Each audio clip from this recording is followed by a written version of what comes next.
That, ladies and gentlemen, is a complete basketball game. This is Tyler Hansbrough, and you're listening to Locked On Tar Heels. You are Locked On Tar Heels, your daily podcast on the UNC Tar Heels. Part of the Locked On Podcast Network, your team every day.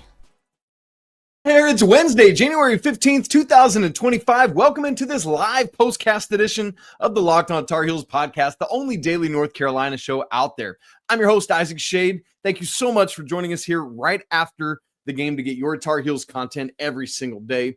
Shout out to the everydayers joining us. Of course, the Locked On Tar Heels Discord and our wonderful Locked On Tar Heels insiders. Let's get right after this. North Carolina beats up on Cal 79-53. That's what I'm talking about. Tar Heels now 12-6 overall, 5-1 in ACC play, and they've reached their longest winning streak of the season. 4. We'll take it though, and got to keep stacking wins. That's all it's about now. Just got to keep simply doing that. So here's what we'll do on our live postcast. If you're new to the show, welcome in. We're so glad you're here. Lots of takeaways from the game, some big pictures, some more granular. We'll have a couple of ad reads, and at the end, we will get to your comments and questions. So if you're watching, if you're tuning in, go ahead and drop those in the chat, and we'll hit those at the end. If you're listening back to this later, we're so glad you're here as well. Here's where we got to start. Oh my. North Carolina's defense. That was my big talking point on today's show. I said, look, it's a small sample size. It's 3 games, the last 3 games. But Carolina seems to be figuring some things out defensively. They've held each of their last 3 opponents, that would be Notre Dame, SMU, and NC State, under 74 points, 73 or fewer. In the first 9 games Carolina played against high majors, all but one of them scored 74 or more points. The lone outlier there was Georgia Tech. And so my question was, is this small sample size just some random thing? Or is Carolina starting to find that defensive identity similar to what they did last year, albeit in a different way because it's different personnel? Well, this is another data point. Maybe it's still a small sample size, but to me, this was the best and most impressive defensive performance that Carolina has put on this season. Rebounding aside, and we'll talk about that in a little bit. But Carolina holds Cal to 53 points. 53 points, you guys. That is absolutely insane. I haven't even stopped to look at if that is the season low for an opponent. It is. That is the fewest points Carolina has allowed this season. American was the previous low at 55, and Carolina just held an ACC opponent, albeit Cal again, but still, you got to go out and do it, right? We've seen Carolina not go out and do it this year, and they did it, holding Cal to just 53 points. Carolina in ACC games coming in is like right at the top of the ACC in terms of field goal percentage, holding opponents, all their 5 previous opponents to 38% from the field and just 25% from 3. In this game, it's even better. Cal goes just 3 of 25 from 3. That's 12%. You all, that's going to bring that down. I'll for tomorrow's main show, for Thursday's show, I'll get all those numbers together and ready. And then in totality, hold Cal to just 34.8% from the field. That is phenomenal to see the work that this defensive unit is doing. We'll talk about what Carolina did with Stojakovic here in a minute, but really impressive there. And Cal, I mean, that third 3 was like basically end of game. It doesn't even matter. They started out 2 of 20 from 3, Cal did. Really, really impressive. And if you're watching this game, if you're listening to the broadcast and not to Jones and Tyler Zeller on the call, Jim Boeheim, former Syracuse coach, was on the call in this game along with Mr. Durham and with Corey Alexander.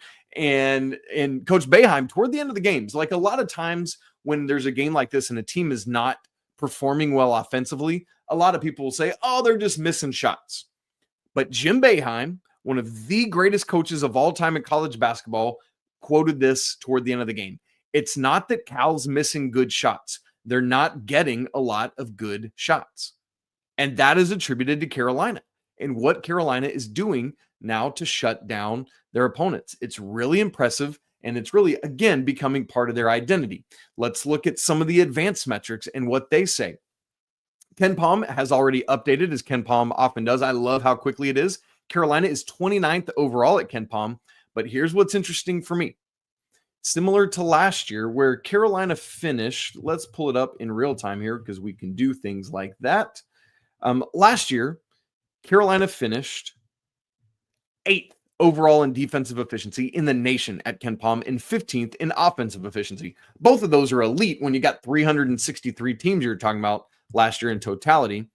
But they're starting to move in that same direction this year. So Carolina is, what are we at? 29th overall. But now the defensive efficiency has surpassed the ranking of the offensive efficiency. And this team has been about their offense for so much of this season. But right now, and Ken Palm is always fluctuating as games go final and things like that. So this is just a snapshot of this moment. But Carolina is 37th in offensive efficiency at Ken Palm and now up to 31st in defensive efficiency. If you watched today's show, you heard me talk about how since January 2nd, Carolina is 15th in the nation in defensive efficiency at Torvik. I can imagine that after this game, that number is only going to go up. Torvik hasn't updated yet as I look at it in real time, so I don't have that number for us. But man, Carolina's defense shows up again. And to me, this was the most impressive defensive effort of the season, in part because another thing, as we start now to think about the what I call the worry areas, there were some potential pitfalls in this game for Carolina. So I want to unpack several of those. We might get to them all before the break. If not, we'll hit the rest of them after. The biggest of which is, what are you going to do with Stojakovic? Because he comes in just north of 20 points a game. The ACC's second leading scorer, behind only Maxime Reynaud, who Carolina will face on Saturday as Stanford comes to town. Oh boy, if he was a Tar Heel. Oh, that almost happened in the transfer portal. I cannot imagine. Anyway, and so the question was, can Carolina at least hold Stojakovic down a little bit? Yeah, they did that a lot of bit. Stojakovic, 0 points for a long time. Finally scored his first bucket like late in the first half. Cade Tyson lost him on the baseline, and a teammate found him for an easy dunk. Fine, sure, whatever. There's your 2 points. Congratulations. And then his second bucket did not come until there was about 6 minutes to go in the entire game. Got his own offensive rebound and a putback for his fourth point, and then had a meaningless transition bucket with just under 4 minutes to go. And that was his only 6 points, those 3 baskets. That's it. I loved Carolina's game planning here to say, we're going to force somebody else to beat us. You saw pretty early on that Carolina was committed to double teaming him. It's funny because usually you see teams double teaming a big on the interior who they can't handle or deal with. In this case, it's Stojakovic, who's got some good size, right? He's 6'7", 6'9", I can't remember for sure. But what they were doing was, there was a time when Ian Jackson was on him, Seth Trimble had to go, Drake Powell had to go, and so you're bringing all these different guys at him. That's important.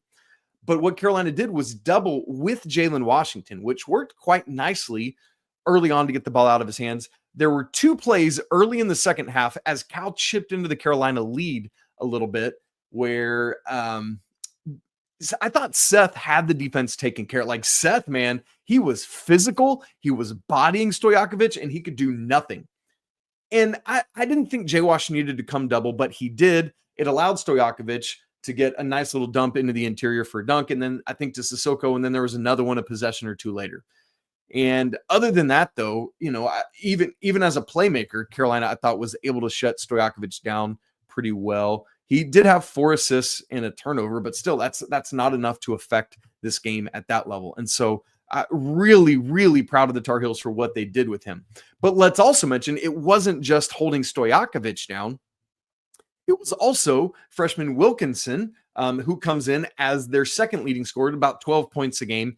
He literally got a goose egg, 0 points, 0 of 8 from the field. So Carolina holds down the ACC second leading scorer, and Wilkinson, who I think the stat is, he is the nation's leading scorer that has never started a game this year, a freshman that has never started a game this year. I know that's a lot of like contingencies, whatever, fine, but still 0 of 8. Stojakovic goes 3 of 13, meaning Carolina held The two leading scorers for Cal to a combined 3 of 21 shooting. I will take that all night long. And by the way, 0 of 9 from those two guys from the three-point line. That is absolutely phenomenal in what Carolina needs to be game after game after game. All right, so there's several more of those trouble spots to look at. And how did Carolina handle them? That's where we're going to head next in just a second. Right after I tell you about Wayfair. After the holiday hustle, there's nothing like giving your home a little TLC. I always find that like decluttering, refreshing my space helps me get back into a routine. I don't know about you. I get all out of the routine, and then I got to get back into one in the new year. So whether you're tidying up, maybe you're clearing out, or you just want to give your space a new look to start the year, Wayfair's got, man, everything you need all within your budget. For me, like I really do like hate the end of Christmas because the house is so festive. And then once you take all the decorations down, it's like, oh man, this place is barren. I need help here. Well, what's good is that Wayfair makes it easy to tackle your New Year's home goals with endless inspiration for every space you got. My favorite part, they've got free and hassle-free delivery, even for some of those bigger items that you want to get. Plus, Wayfair's site is really easy to navigate. You can find everything you need in no time at all. So give your home the refresh it needs with Wayfair. Head to wayfair.com right now. That's wayfair.com. Wayfair, every style, every home. All right, let's keep talking about North Carolina's kind of drubbing, quite frankly, of Cal in the Smith Center on Wednesday night. Man, what a performance this was from the Tar Heels. I'm just so impressed with what they did. So we're talking about the worry areas that I had coming into this game, the first of which was Andrej Stojakovic, whom, again, Carolina held to 6 points, about 14 points under his season average. That's great. The next thing that was a big concern was Carolina's ability to defend without fouling. And this was a concern for multiple reasons. A, because it's an area of struggle for the Tar Heels lately. B, because it's an area of strength for Cal coming into this game. And Carolina has been sending teams to the free throw line a lot lately, other than NC State, because there were hardly any fouls called in that game, just 20 combined free throws for the two teams. In this game, Carolina did a phenomenal job fouling or defending without fouling. The first half, they committed just 7 fouls. So you're not even barely sneaking into the bonus there for Cal. And then in the second half, this is where it got really impressive. Carolina fouled Cal just 3 times. And one of those 3 fouls was Coach Davis asking Ian Jackson to foul at the end of the game so we could get some of the bench guys into play. So really, Carolina just committed 2 fouls in the entire second half. And one of those was an Elliot Cadeau foul, like basically right out of the gate.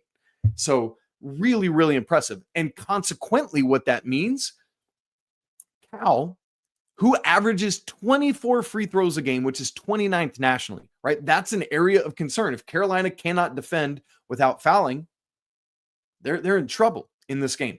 Cal attempted just 5 free throws. 5.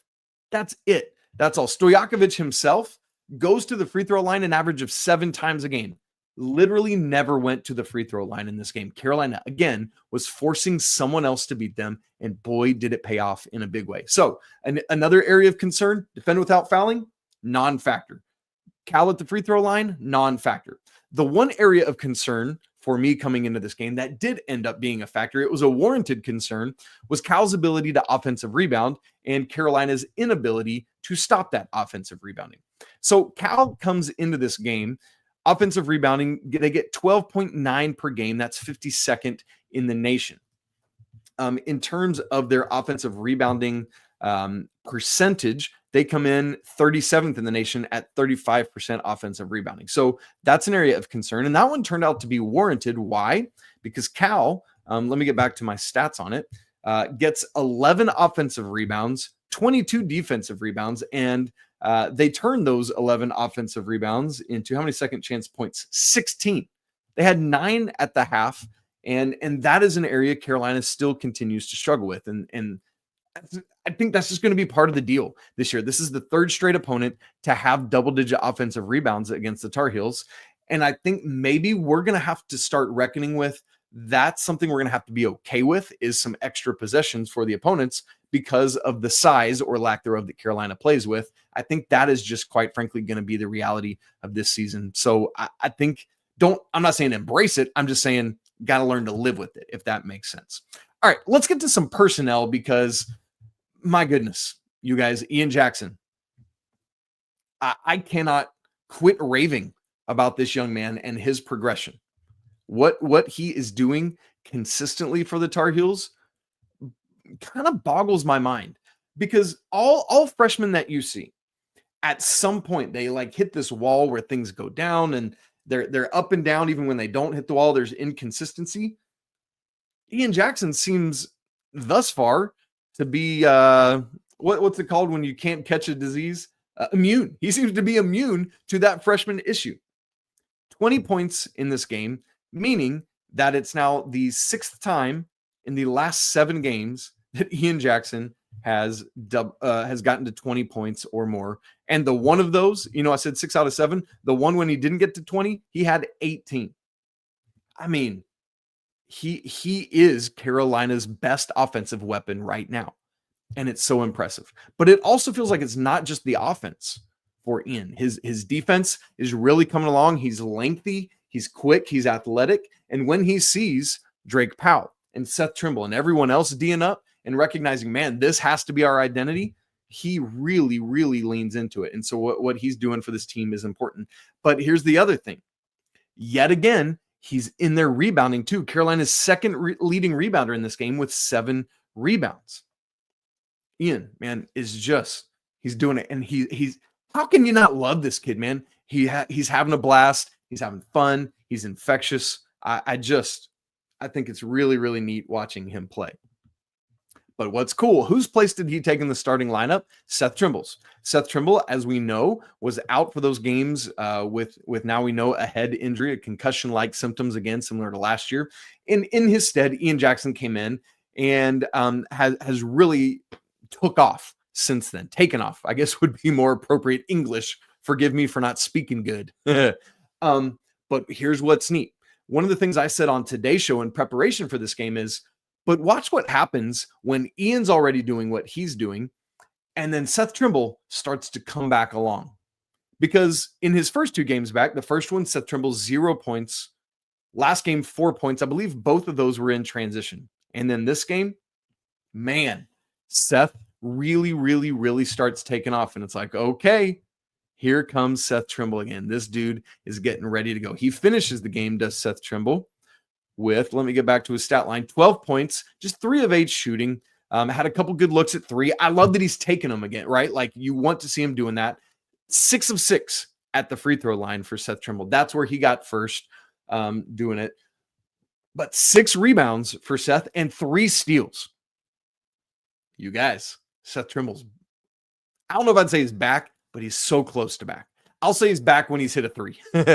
But man, to see that progression, you tie that in with Ian, you tie it in with, I know it's not a good shooting night for RJ, 2 of 9 from the floor, but he still, even on a bad shooting night, draws so much gravity like a black hole that it really opens things up for other guys, man. So I was really, really pleased with that effort from Seth Trimble. And man, that just continues to make Carolina better because he brings that defense and everything with it. By the way, I said 6 of 6 for Seth. Carolina as a team, 12 of 13 from the free throw line. And that is a really impressive number. And so we will take that.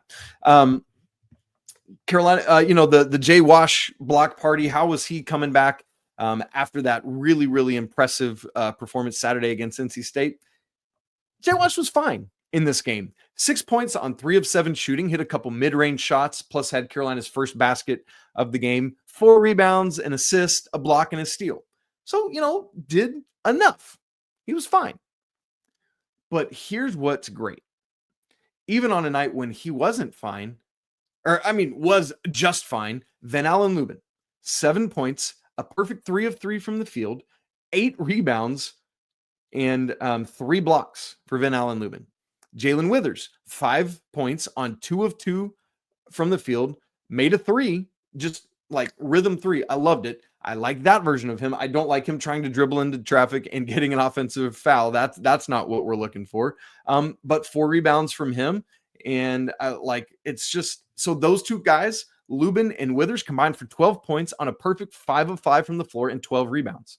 If that combination can do that, we're in great shape. Now, I've said all this. I haven't even talked about Elliot Cadeau, who like clearly Cal was like, all right, buddy, you got to beat us. Be a shooter.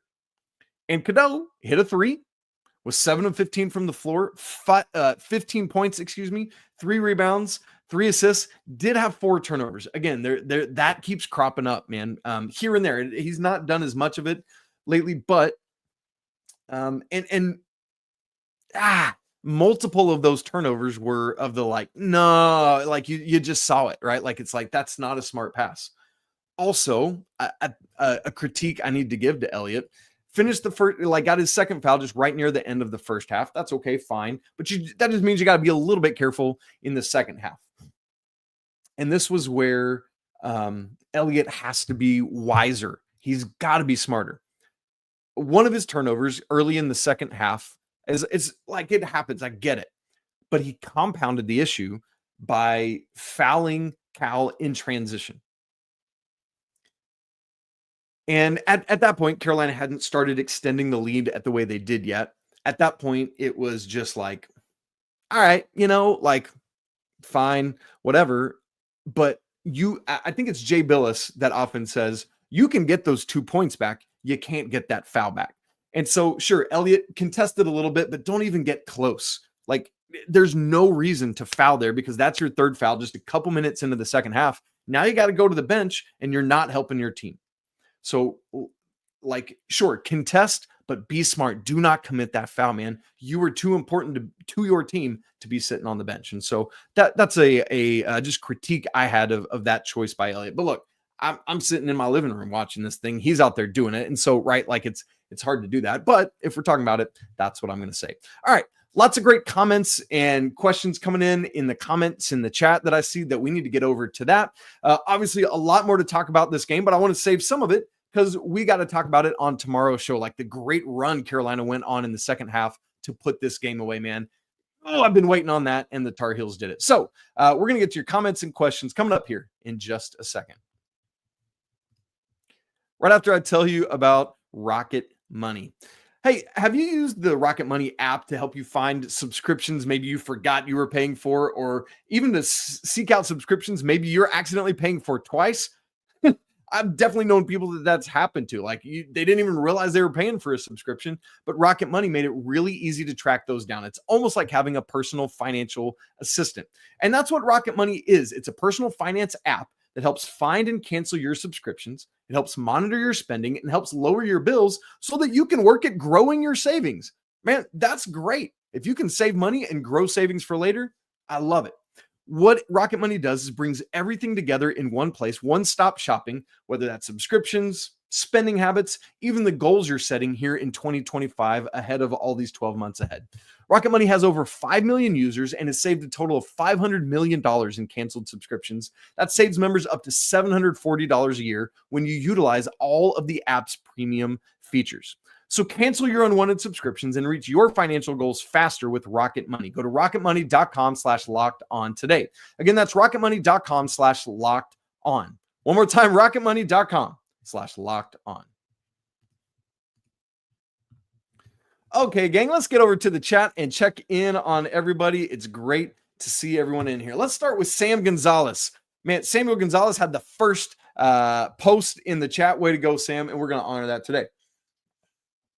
Right after I get a swig of water. What Samuel says is this, and this is a really intriguing point.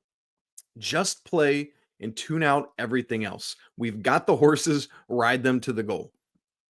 And I think that's so true. There's so much noise. There's so much critique. There's so many armchair quarterbacks just saying you ought to do this. You should try that.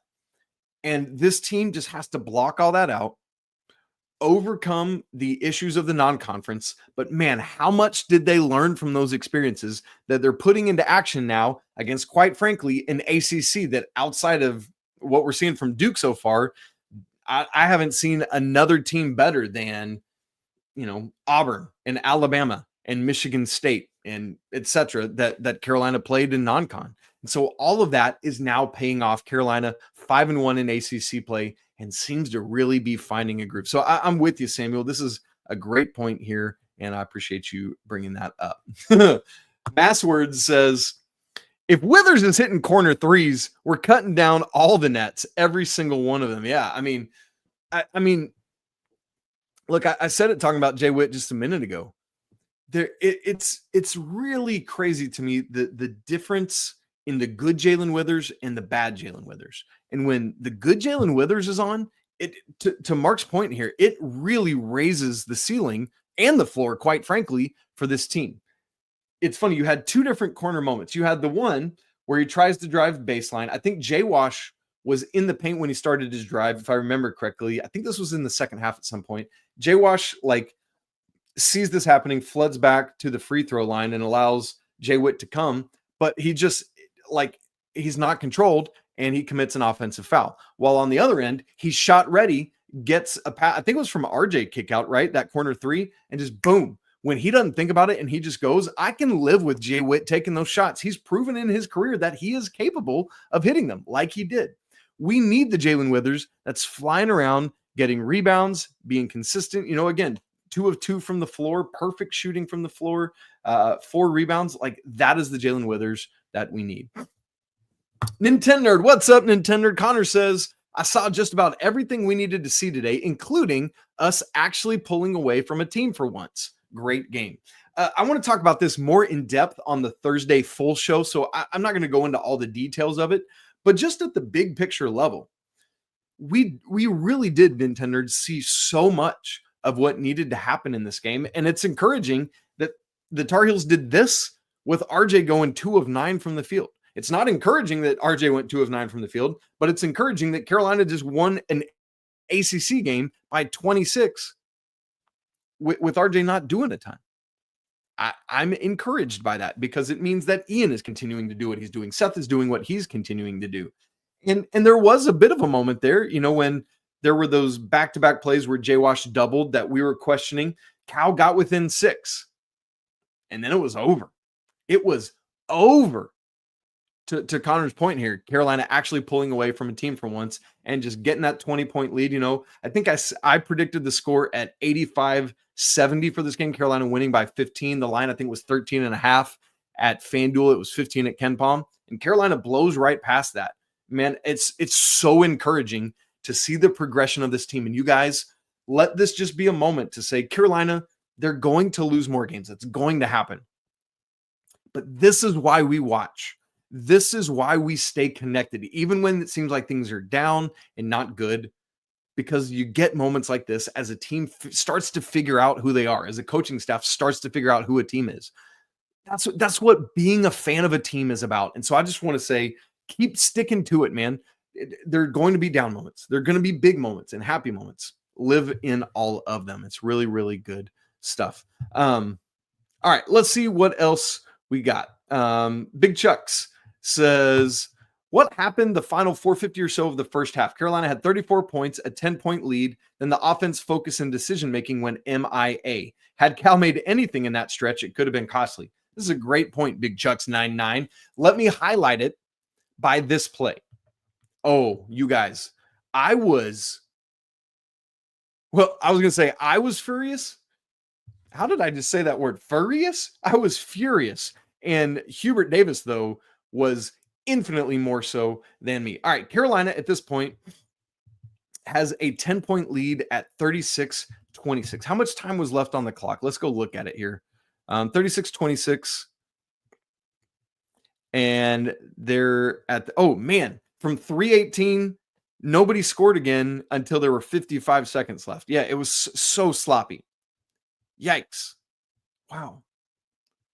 Yeah, this is you're so right, Big Chucks. This is crazy. But anyway, so there's a play where there's a loose ball about, what was it, just under a minute or around a minute to go, minute 15 maybe. There's a loose ball. Carolina starts leaking out for the fast break, assuming one of their teammates is going to get the rebound, and the ball's just sitting on the floor. So Cal dives on it, gets the ball, gets it to Ola Joseph, and Cadeau has to commit a foul. That was his second foul. Makes the shot, makes the free throw. And so instead of Carolina potentially having a fast break or at least getting possession if they jump on the ball and the opportunity to push it out to 12, maybe 13, Instead, Cal is the aggressor in that moment. They hop on the ball, and the lead is down to just 7. Thankfully, RJ kind of bails out the team there, hits a 3, and then Cal misses Stojakovic misses a 3, a long 3 just before halftime. And so Carolina does hold a 10-point halftime lead. But if not for that RJ, I mean, good night. So that was one of the few lapses in this game. And so that was tough. Speaking of laps, poor Stojakovic had that moment where Carolina was Seth, man, was just all up in his jelly the entire night, man. I was all about it.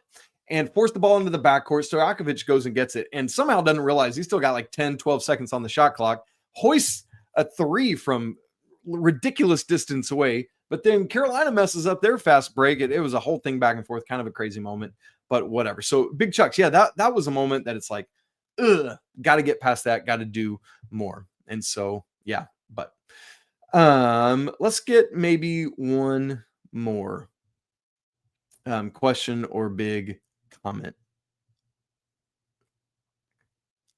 We're looking and we're looking. Man, just a lot of comments. I'm sure there's some more questions, but we'll get to those. If I find some more, I'll get to them on tomorrow's show, but I don't want to waste your all's time just sitting here, listen to me scroll through the chat because I know it's late and we all got stuff to do. All right. So here's where things are at. Let's forecast ahead a little bit and then we'll get out of here. Carolina, again, is now 5-1 in ACC play, has multiple winnable games ahead. Stanford comes to town on Saturday. Then Carolina goes to Wake midweek next week and then hosts Boston College next Saturday.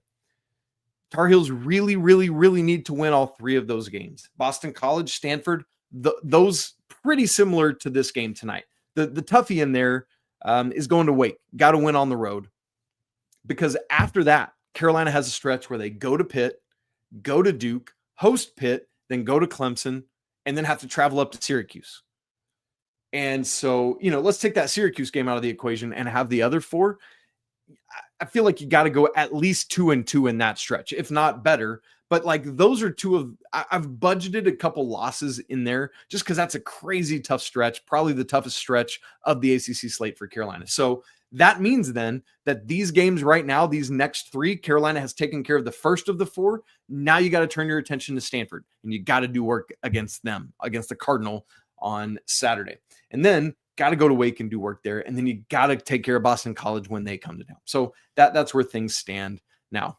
All right, guys, I'm going to go get ready because we still got to record tomorrow's full show. I want to get deeper into the stats and data, look at other storylines and things that I want to share with you in our 4 Corners recap and all of that other good stuff. All right. Thanks so much for being with me here post-game, unpacking Carolina's big-time 26-point win over Cal, doing what they need to do against an overmatched opponent. Really, really good job by the Tar Heels that are really starting to find some sort of a rhythm and a groove here. Big time defense is stepping up.